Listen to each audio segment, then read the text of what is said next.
Assalamualaikum warahmatullahi wabarakatuh.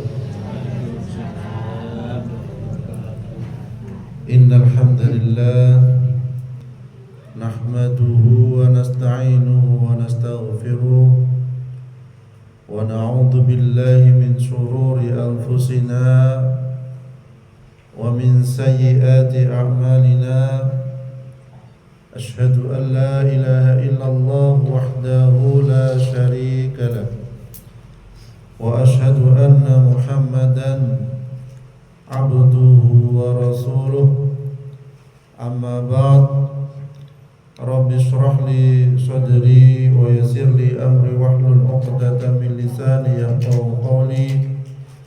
A'udzu bi kalimatillahi tammah min kulli syaitani wa hamah wa min kulli 'ainin lamah. Alhamdulillah, Bapak dan Ibu sekalian yang dirahmati Allah, bersyukur kita kepada Allah atas segala nikmat yang diberikan kepada kita sekalian. Nikmat iman, nikmat Islam, nikmat kesehatan. Sehat sedaya nggih? Alhamdulillah. Adem-adem iki tambah napa rasane? Flu pilek nggih. Masuk angin nggih, kademen nggih. Pokok selimute dikandeli mon nggih. Alhamdulillah, kesehatan penting bagi kita sekalian dalam rangka memaksimalkan kita beribadah kepada Allah Subhanahu wa taala. Tiang salat butuh sehat boten? Butuh sehat. Haji butuh sehat. Umrah butuh sehat. Sehat. Nah, sehat itu nikmat untuk beribadah, bisa menikmati hidup ini. Walaupun kita sudah sehat, katakanlah, ya. Tetapi ibadah itu pun juga harus didukung dengan kesehatan rohani kita. Tidak hanya kesehatan fisik, tapi rohani kita. Rohani ini bisa diganggu oleh siapa yang berusaha untuk menghalangi kesehatan, menghalangi ibadah kepada Allah, yaitu setan. Setan. Di rumah pun setan itu, walaupun sudah kita pagar rumah itu dengan pagar besi, pagar tembok, kira-kira setan bisa tembus boten? Bisa tembus. Ya. Oleh karena itu kita ketahui bahwa ada beberapa gangguan setan di dalam rumah kita. Misalnya yang pertama, ada keluarga yang sakit namun penyebabnya tidak jelas. Wonten nggih. Jadi sakit tapi tidak jelas, sudah berobat kemana-mana tidak sembuh-sembuh, suntik bolak-balik sampai bokongnya tipis misalnya, wonten nggih. Sakit boten disuntik niku nggih. Oh, sakit jarum dilebokne, aduh kan, kena duri aja sakit. Nah, ini bisa jadi karena gangguan setan di dalam tubuh seseorang itu. Jadi bisa menyusup dia lewat makanan, minuman, lewat pernafasan, tidur lupa tidak baca doa, makan tidak baca doa, ya, kejeding tidak baca doa, setan bisa masuk. Ngelamun, ya, banyak pikiran, nah, ini setan bisa masuk. Nah, ini ketika dia ada di rumah kita. Kemudian yang kedua adalah sering terjadi pertengkaran di dalam rumah, ya. Pertengkaran hal kerja perkara sepele, ya. Perkara 10 saged mawon, ya. Kadang juga mungkin anak-anak bertengkar aja nggak ada berhentinya, ya. Anak-anak kecil, baik anak-anak kecil maupun anak-anak dewasa dan anak-anak tua, ya. Kita kan tasih anak-anak, ya, Ibu. Lah nggih, tapi anake wis anak-anak sepuh, nggih. Anak-anak tua, kata mesti anak karena kita punya orang tua berarti anak. Nah, ini bisa terjadi pertengkaran karena gangguan setan di dalam rumah. Kemudian selanjutnya yang ketiga adalah tidur sering bermimpi buruk, mimpi jatuh dari jurang, ya, tiba-tiba ternyata jatuh dari tempat tidur, ngoten nggih. Nate sing ngoten. Ya. Mimpi apa tenggeding akhirnya ngompol, ngoten nggih. Macam-macam. Ini mimpi buruk bisa jadi gangguan dari setan. Ya, mimpi bayangan kuburan akhirnya kados keweden ya, dan lain sebagainya.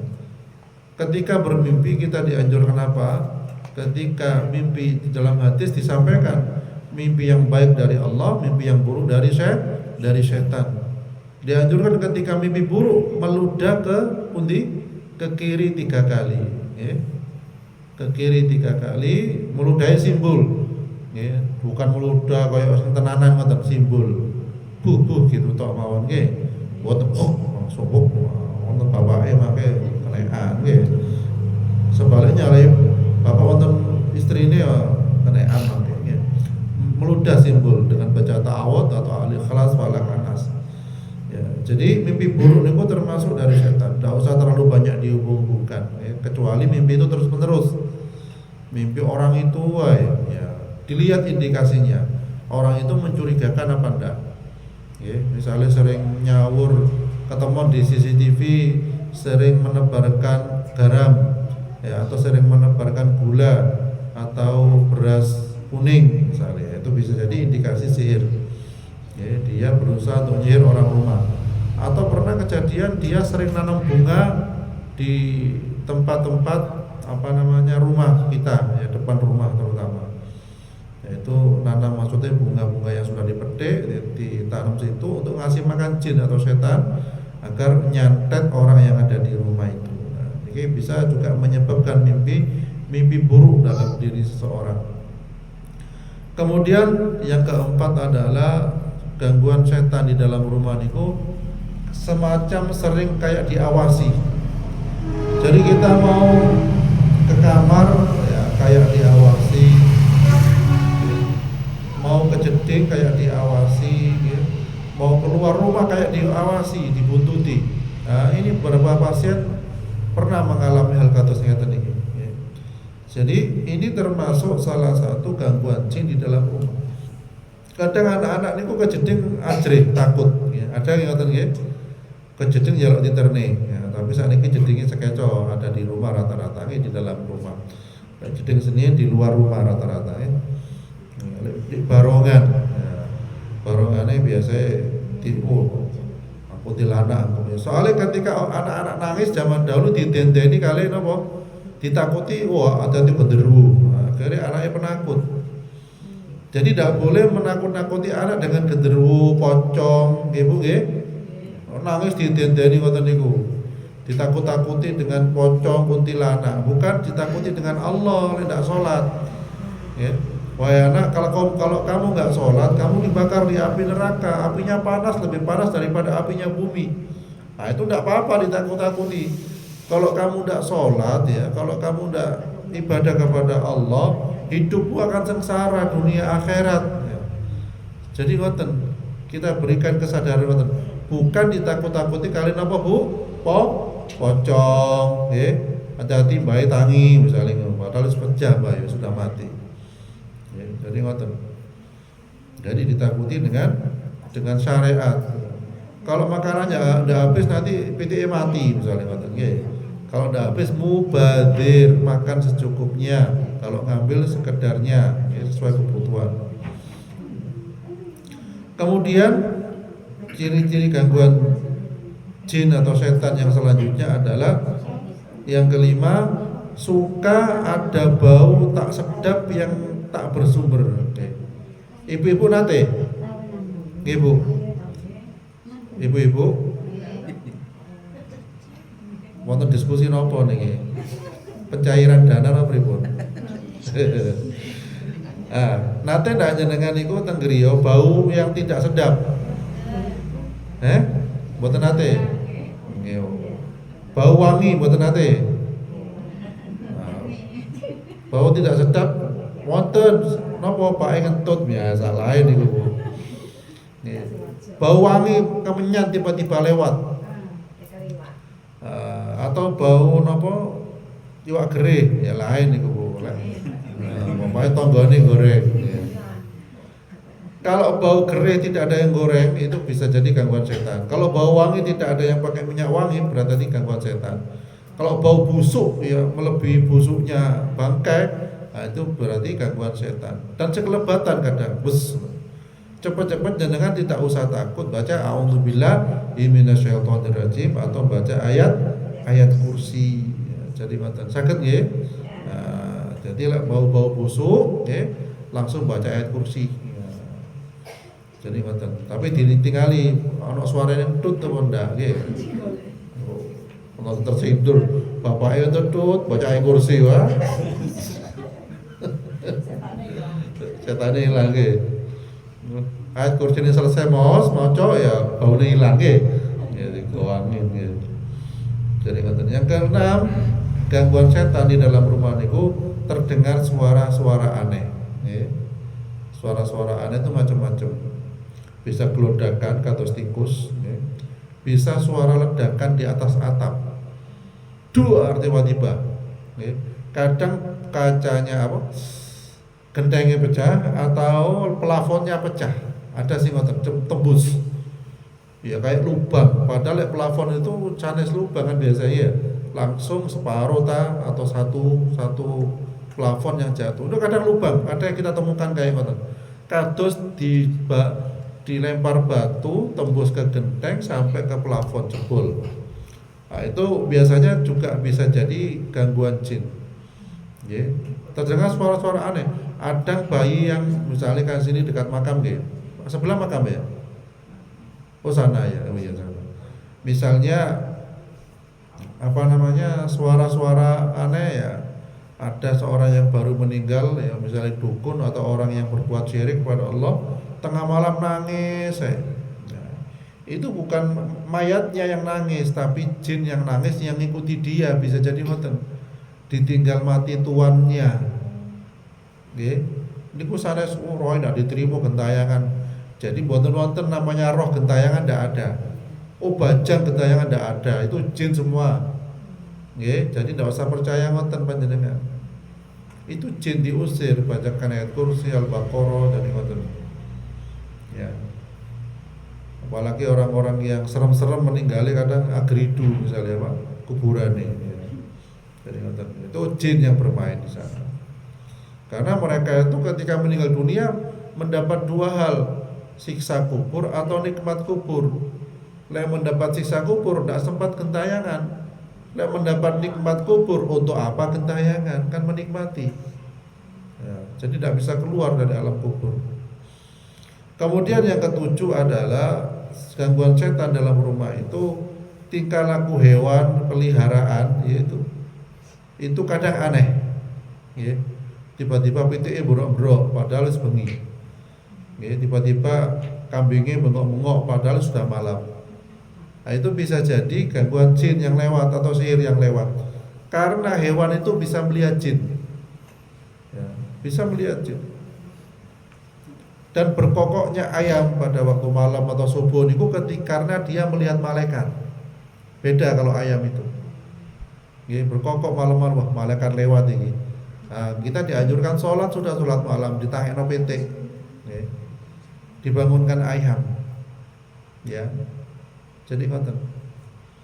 Jadi setan pun juga jin pun bisa ganggu di hewan, ya. Kucing, ya karena kucing hitam itu bisa jadi penyerupaan jin. Kucing hitam sekali ya, itu. Nanti wonten nggih, ya kadang wonten nggih. Kemudian selanjutnya hewan-hewan yang juga bisa nyerupai jin, ular masuk rumah, itu bisa nyerupai jin. Jadi diadani rin ben wedal, mboten diadani pancet ae pateni pun dibunuh.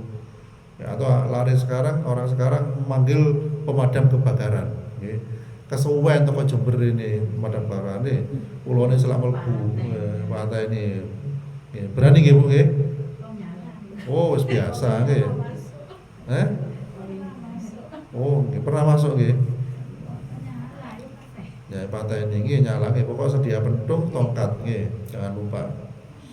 Karena ular itu bisa penyerupaan jin walaupun di perumahan bisa masuk, kadang tidak masuk akal. Termasuk kalajengking, kadang hewan-hewan tikus ya. Ya kadang hewan yang bertingkah di rumah itu bisa jadi salah satu penyebabnya adalah gangguan jin atau sihir. Kalau ulama-ulama terdahulu ketika ada hewan yang aneh-aneh di rumahnya kayak tikus dan perilakunya wis ngorat-ngarit, itu mereka beristighfar pada Allah, mohon ampun pada Allah. jangan-jangan ini dosa-dosa saya yang banyak ini. Jangan-jangan ini saya sudah melakukan dosa sehingga hewan-hewan di rumah itu tingkah lakunya wis macam-macam. Ya. Jadi banyak istighfar mereka, banyak mohon ampun kepada Allah ketika di rumah itu ada tingkah laku hewan yang aneh-aneh. Ada ular kah, ada tikus kah, macam-macam. Ya. Kemudian yang kedelapan adalah muncul penampakan di sekitar rumah. Ya. Penampakan makhluk halus, ya, penampakan pocong, ya, tadi kita sebutkan itu termasuk salah satu gangguan jin dalam rumah. Kadang kita nggak bisa melihat, tapi anak cucu kita melihat, oh itu ada pocong. Kadang dia bermain-main dengan jin-jin yang kecil. Lu anakku kok sering main dewe, kayak sih ada yang diajak ngomong. Nah itu hati-hati, diajak ngomong dalam sandiwara lain. Tapi diajak ngomong seakan-akan ada temannya, itu bisa jadi gangguan jin. Soalnya nanti pasien kula ngoten. Anak kecil ada di halaman kayak ada diajak ngomong. Nah, ternyata di ruqyah dia ada gangguan jin. Kadang sekolahnya malas, ibadahnya malas, jadi ngoten nggih. Ya, tuh. Kemudian selanjutnya yang ke-9 adalah perasaan pingin menyendiri. Nah, ada anak tidak mau keluar rumah. Jadi wonten pasien itu tidak mau keluar rumah, di kamar. Nah, karena kadang di situ ada yang diajak bicara, diajak ngomong.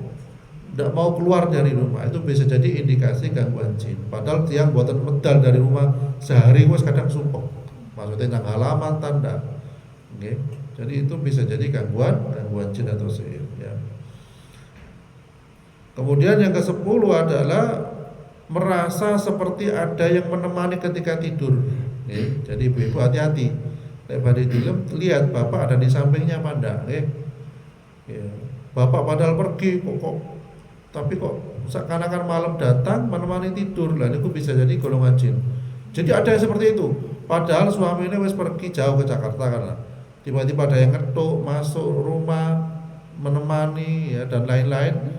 Nah itu bisa gangguan jin itu. Loh Pak, nanti kok pulang kok langsung minggat, kalau keluar kok nggak ada wisan. Nah itu.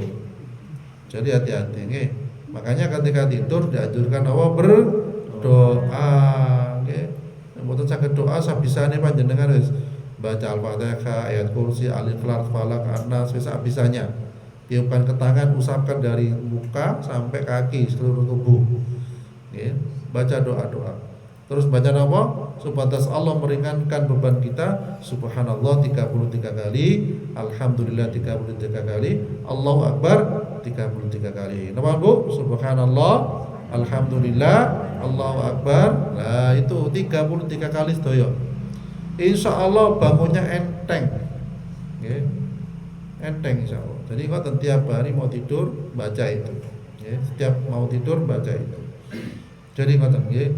Jadi gangguan setan dalam rumah itu tadi sudah kita sebutkan bermacam-macam. Oleh karena itu bagaimana cara kita menanggulanginya? Sering-seringlah kita baca Al-Quran, baca di air bisa nggih, dipercik-percikkan di seluruh ruangan dan diminum untuk sekeluarga. Jadi Bapak Ibu lek panjenengan ngaji nggih, kan ngaji bentiten nggih. Ya nggih insyaallah nggih.